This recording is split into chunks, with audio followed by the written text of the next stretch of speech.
everyone, welcome back to my channel. If you're new here, I'm Riffa, and today I'm going to the doctors, the GP and then the clinic to get checked for this coil.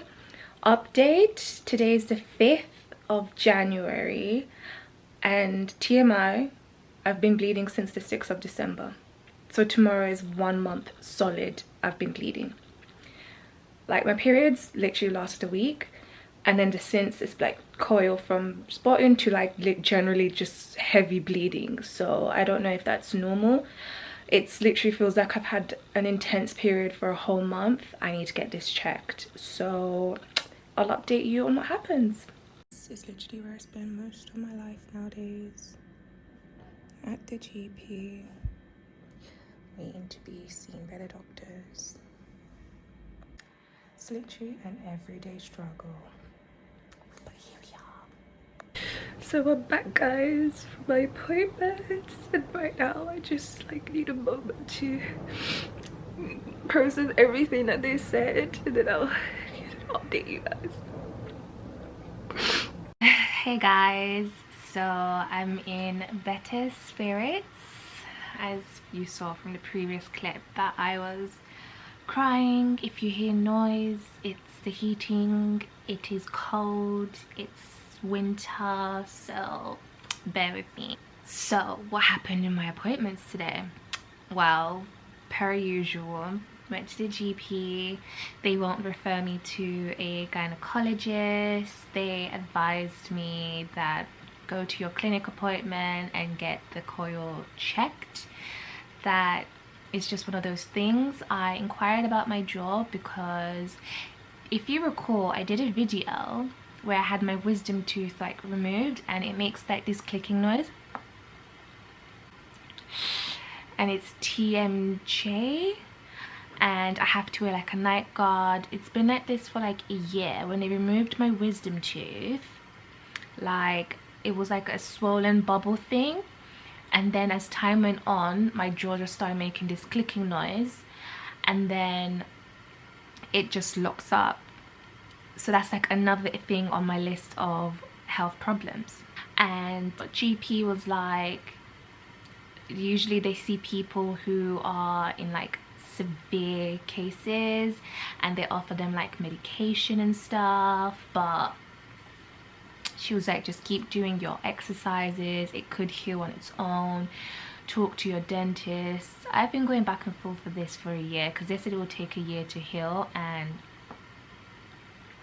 I still got it. I know I shouldn't be opening my mouth too wide, I should rest it, but there's that. I went to the clinic, saw the same like doctor slash nurse who done my insertion. I kid you not, why did the whole bedspread covered in blood? It was like a crime scene. It was so much blood, it was disgusting. Apparently the coil's still in place, but they won't take it out.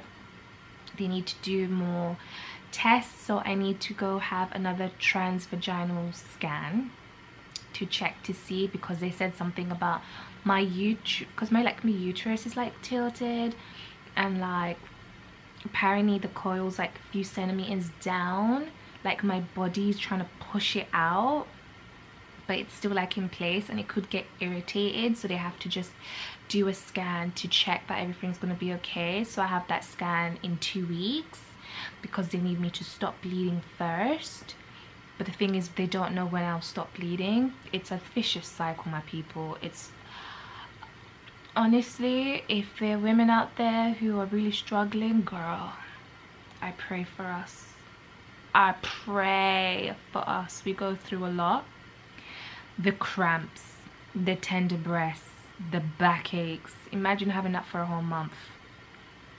And just hope because they were like, oh, the extra like the 3 weeks is insertion bleeding, and I'm like, that all this year it's normal. Like usually the first month could be like really bad, and then as months go on it should lighten up. So you're telling me I just have to keep bleeding non-stop until in hopes it can stop? they gave me new medications, which are a second type of like blood thinners, which are like strong ibuprofen. It apparently helps toothache, helps with menstrual to make it lighter. When I was on blood thinners the first time, it made me bleed even more than usual. What was the purpose of it? They were like, oh, give it 1 cycle, give it 2 cycles. I respect the NHS. I appreciate it, because I'm sorry, the way in America, if you don't have, like from TV, I don't know if it's real, probably is, what is it, like insurance and the costs of medical care, the way my health is, the way my health has been set up my whole life, 27 years life, I will be in debt for life. I probably wouldn't even be here, because it looks expensive. So NHS, I appreciate that it's for free, even though it comes out like our taxes, but essentially it's for free. But why is this try and error? You told me blood thinners, you told me scam, you're giving me this, then you're saying potentially you can give you the coil, then you test it out for 3 months, and if that doesn't work, then they might give you the pill again, that one 3 more months, so that's 6 months. We're almost coming to the 1 year anniversary.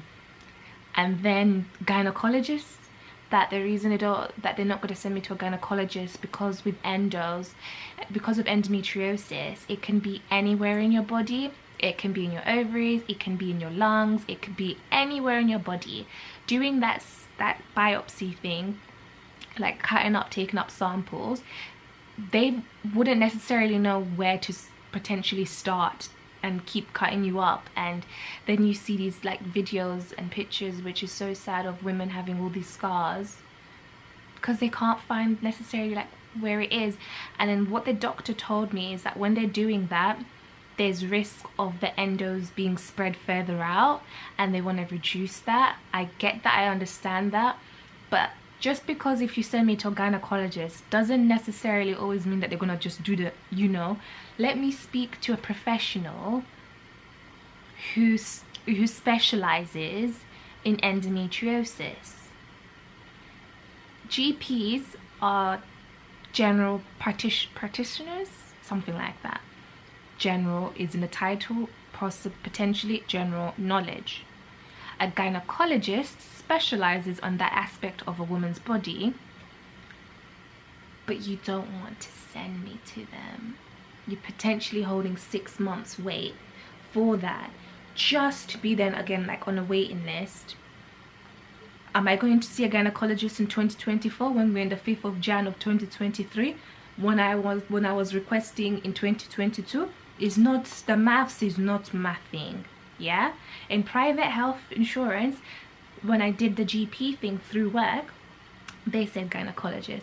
But then, for example, if you reach out to those insurance companies, they'll be like, you have existing conditions, so you will not qualify. So am I meant to go to you when I'm better, when I don't feel sick? What? Make it make sense. What is the point of then people having private health insurance if you can't even see them? But you're going to pay money for what? Honestly, these days it just feels like if you need to be seen for health, anything, you gotta do it privately out of your own pocket. It's really moving like we're in the States, because the NHS way is a long, tedious process. Like,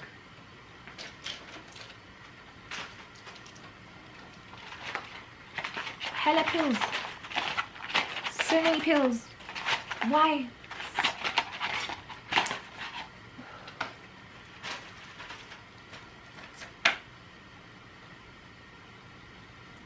It's honestly a lot. I shouldn't not be touching my face, because I'm gonna have a facial with Mel soon. I saw her twice last year, and I saw her before Christmas.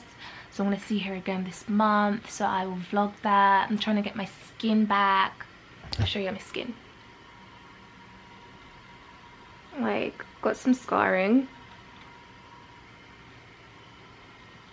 but like, yeah, I'm trying to trying to get everything like in order. Like I'm trying to plan out like my life, trying to get my annual leave. I want to make sure that this year I travel at least 3 times. Like last year I went to Portugal and I went to Greece.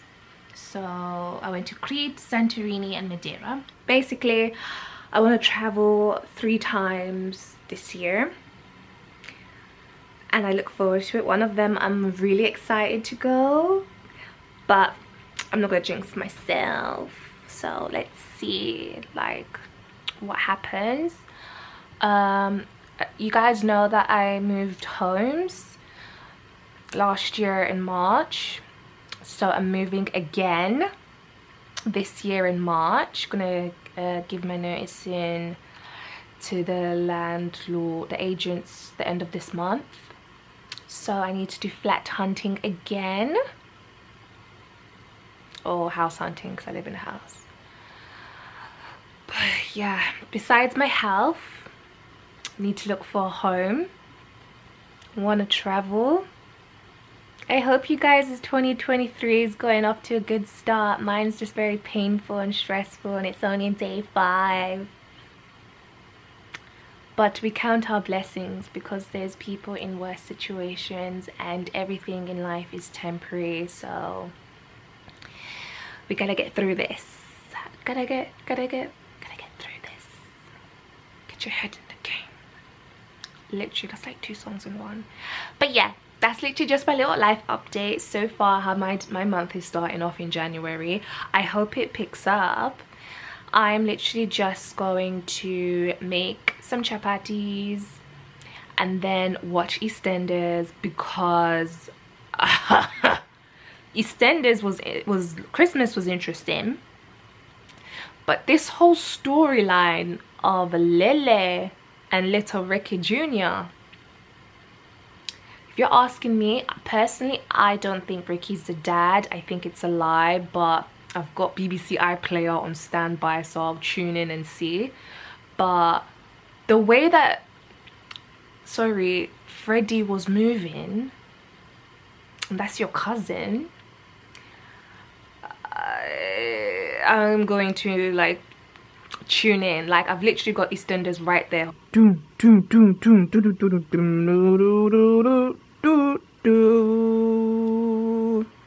So I need to watch today's episode.